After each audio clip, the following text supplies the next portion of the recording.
So before I started investigating light some 50 years ago, I was working as an environmental psychologist, studying so-called restorative effects. These are effects of nature that have a very positive effect on our functioning.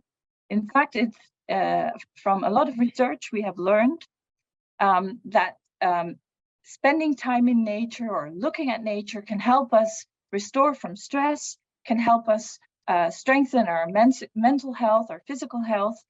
It can improve our attention, and it can replenish depleted resources. And these are called restorative effects of nature. I hope the sound is better now. So if we look at this literature, then we're still a little bit unclear about what the exact effects are behind these restorative effects. But there are a few important theories, and called ART and SRT. So ART has more of a cognitive inspiration and says that because we have to direct our attention the entire day, this resource to direct attention becomes depleted. And what we really need is then something to just take our mind off, to fascinate us so that it grabs our attention automatically, and we can basically restore our capacity to direct attention while we're looking at nature. And so this is a theory that's been developed by Rachel and Stephen Kaplan. And they say that nature has this quality because it's inherently fascinating. It's complex, it's rich, and at the same time it's coherent, and you can understand it. So this is one of the theories behind why nature is so good for us. But there's also a different theory developed by Ulrich, and he says that there may be an evolutionary, or there may have been an evolutionary advantage in responding automatically positively to nature that is safe, because we evolved in nature with both dangerous, but also with non-threatening nature, with water, with cover for us, with plants to eat, perhaps. And so he says that because of this evolutionary advantage for responding positively to nature, we now have in our DNA this automatic response to nature with positive effects if it's non-threatening, of course. If it's so a positive effect, and also our physiology will be lower, or at least if it's too high, it will restore to a lower level when we look at nature.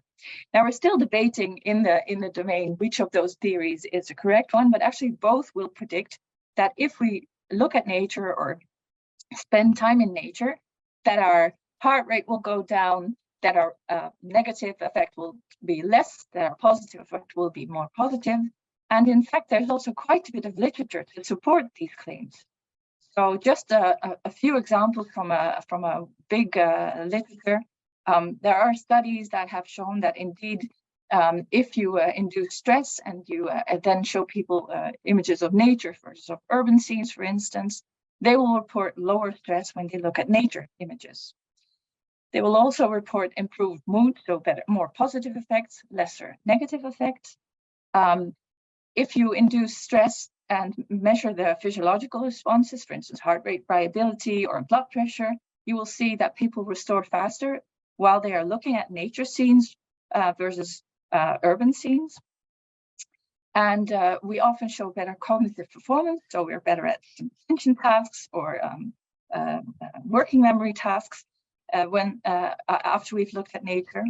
And it's even been shown that we may recover faster after surgery if our hospital room is looking out on nature rather than at, for instance, a brick wall. And this is a famous study of Roger Ulrich, one of the founders of this domain.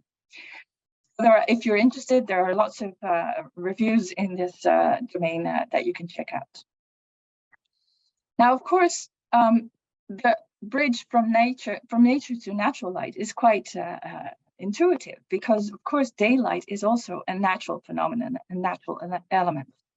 And although research into the more psychological effects of light and daylight is still quite limited, there are of course quite a number of indications that daylight is being perceived positively In fact, many studies have shown that we show a consistent preference for instance, windows and daylight, especially when we're indoors.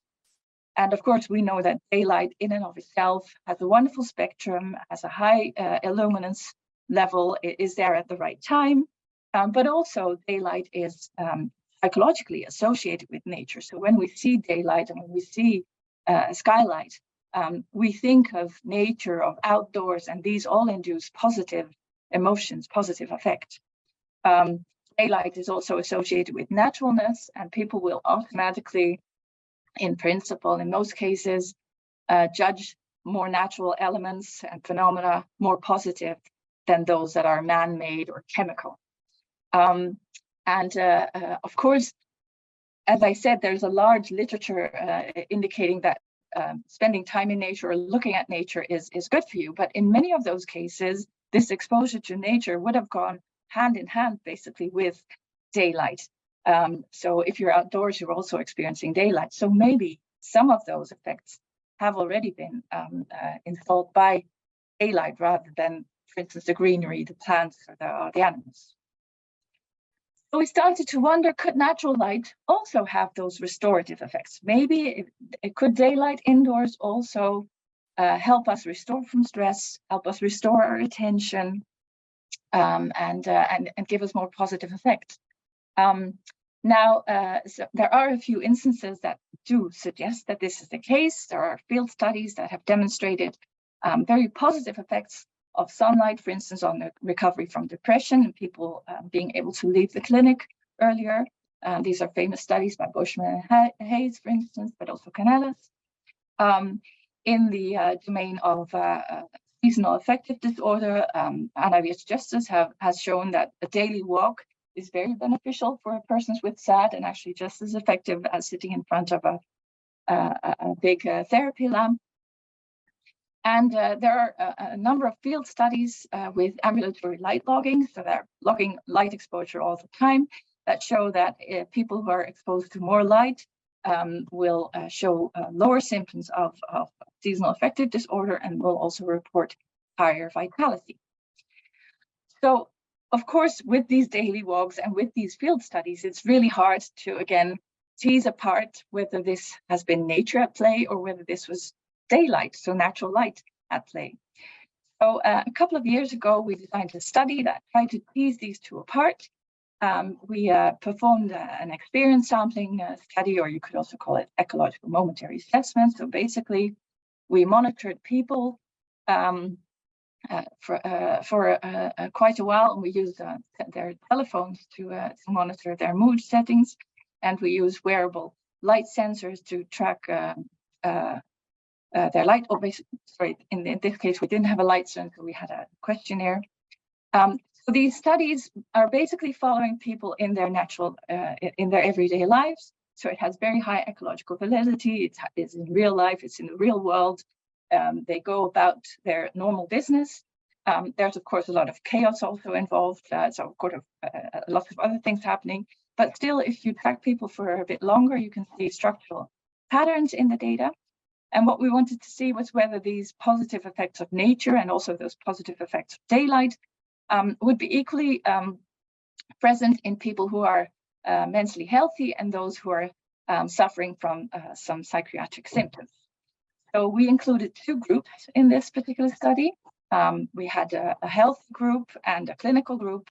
And if you can see in this, as you can see in this table, scores on the Beck Depression Index and on the Depression and Anxiety subscales are substantially higher for the clinical group than the non-clinical group. So we included all these persons in a study where we followed them for 6 days, and every day they would get 8 notifications, somewhere between 8 and 10 in the evening. And when they got a notification, they would report on their environment where they were. So they had a checklist through which we measured how much nature they were exposed to and how much daily light they were exposed to at that moment. And they also reported their mood. So they reported their valence in their mood, the hedonic tone, so positive, negative, how tensed and how energetic they felt. And they reported on subjective stress, rumination, and psychosomatic complaints, headaches, neck pain, etc. So when we looked at the data, we clearly saw that both nature and daylight, independently of each other, induced higher vitality. So people reported more vitality when they were in environments with more nature, but also when they were in environments with more daylight. And these existed next to each other. We also saw positive effects of both nature and daylight on affect, so on their emotions and on tension. So, and persons with clinical symptoms, so those with more depression symptoms or more anxiety symptoms, responded more strongly to those nature elements, but both groups responded equally positive to the daylight component. So the more daylight there was, the more positive effect everyone reported, and the less tension everyone reported. We also saw that the more daylight there was, the less stress people reported.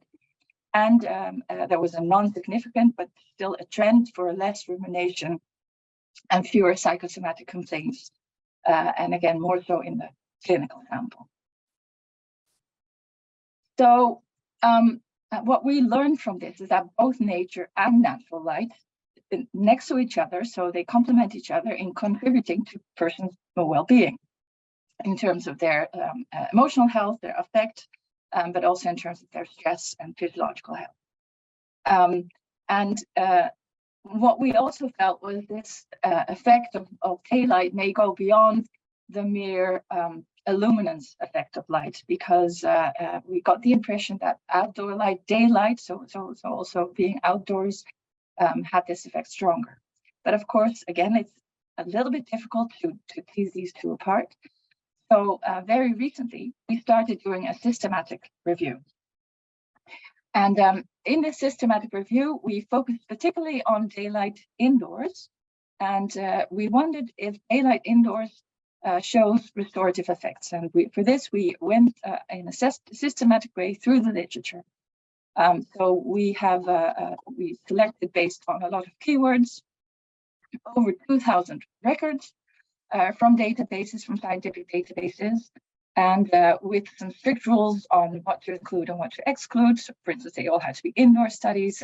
We did not want any confounds between daylight and a view to the outside. So that excluded quite a few studies, because we really wanted to be sure that we were this time only looking at daylight effects and not at effects of nature outdoors. We decided to include a broad range of those restorative outcomes. So this would include both affective measures, cognitive measures, physiological measures, and even some clinical outcomes. So we had a strict selection scheme depicted here. I have to, by the way, warn you that this is still preliminary findings. We're making the last checks, and then we're submitting this for a paper. So please do not cite from this just yet. If you want to use this, be a little bit patient and call us later. This is quite an effort that we did here. And in the end, we were left with 34 records of 32 different studies that tested effects of daylight or daylight influencing factors on one of those restorative outcomes. So those daylight factors, we wanted to only include studies that had an experimental manipulation or a natural manipulation variation in the availability of daylight, whether it was present or not, or other factors affecting it. So these are the list. This is the list of those factors. So one is the presence of an opening. Is there a window, yes or no? Other studies tested whether there was a difference between rooms facing east versus west, or southeast versus northwest, so which influences, of course, how much sunlight they get, how much direct sunlight they get. We looked at studies which manipulated opening characteristics, for instance, with shading devices, or with, as you see here depicted, facade design. We selected a number of studies where the position of the occupant was varied in a structural way, so from very close to the window to far from the window, or close to a sun patch, far from a sun patch. And then there were a few studies. You can see on the right here how many studies of each were included in the review. which looked at variations between sky conditions, so clouded versus sunny, and sun position, but whether it was high in the sky or low in the sky. As I said, we included empirical studies that reported one of the outcome measures that we thought were relevant here, so cognitive, affective, physiological, or clinical restoration. Just to give you a little taste of what sort of studies were in there, we had 50% basically was in more healthcare context, 50% was more in office context, and naturally we also had then quite a few studies with patients, a few with nurses, that explains the difference there, but also a lot of studies with healthy people. And outcome variables were quite nicely divided over the 4 categories that we had. If you see here, cognitive, we had an attention test, perception or memory test, and higher order cognitive skills. We had, in the terms of affective measures, mood measures, emotion measures, and affective arousal measures, physiological arousal measures like heart rate and blood pressure, length of stay in a hospital or clinic, for instance, and medication usage. And this graph in one glance shows you the outcomes of the study. I'll take you through it in more detail, but as a first indicator, the green parts refer to studies that showed a positive effect of more daylight, being closer to daylight or more sunlight. The gray ones indicate that there was no significant effect found, not negative, but also not positive. The red ones indicate a negative effect of more light, and the blue ones indicate an effect of light, but there is no, the amount of light, for instance, was the same, so there was no good or bad of light. It was basically the shape or form that the light intervention took that matters. So to go a little bit more in detail, this is the totals, but I'll not take you through it in more detail. So the first 2 classes of studies that manipulated presence of an opening or orientation of an opening actually show very consistent positive effects of more daylight and being on the sunny side of a building. And these include affective outcomes, physiological outcomes, and even clinical outcomes. And so in these clinical outcomes, there was even one that showed a neutral, so a non-significant effect, but did show that the incidence of delirium, for instance, decreased, which was not one of our outcome measures, but still, I think it's very relevant to report this. So again, overall, quite strong evidence for healthful restorative effects of daylight indoors. And these were, a lot of these were in healthcare context, but there were also a number of them in office context. So what could be the underlying mechanism of these restorative effects? And of course, as I said, in this domain, we talk a lot about those non-image forming and IPRGC influenced effects. As I said, daylight is in and of itself, it has the right spectrum, it has a lot of blue in the spectrum, it has also the right illuminance, so high illuminance, much higher than we use typically with electric lighting. And it's there at the right time, at least for day active people.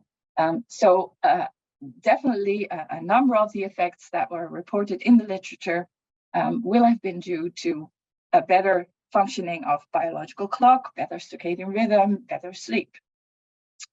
But there were also a number of studies in this set that we reviewed that actually didn't show this difference in illuminance and didn't really show more melanopsin activation. Sometimes it's hard to tell from the studies. A lot of these studies were also a little bit older and did not report exactly on the spectra, etc. But you can also, there's even a few studies where we can directly see that it was not the amount of light that did it, but rather the fact that it was natural light, that it was daylight. And so here, what may be the underlying mechanism behind those restorative effects may have been those associations with nature, them being natural, them being more positive, them bringing positive mood and affect, because we prefer this, because we think it's healthy, because we connect it to being outdoors, maybe with leisure time, maybe we think it's more beautiful, especially of course for sun patches. And so what we're saying is, if we're talking about good daylight and daylight indoors, we shouldn't only talk about the amount of light, but also look at the visual and psychological pathways that daylight, through which daylight may have its restorative effects. And one example of such an effect is very clearly in this daylight simulation study. So this is an artificial skylight. And the nice thing about these simulation studies, so some of them were simulation studies in a review.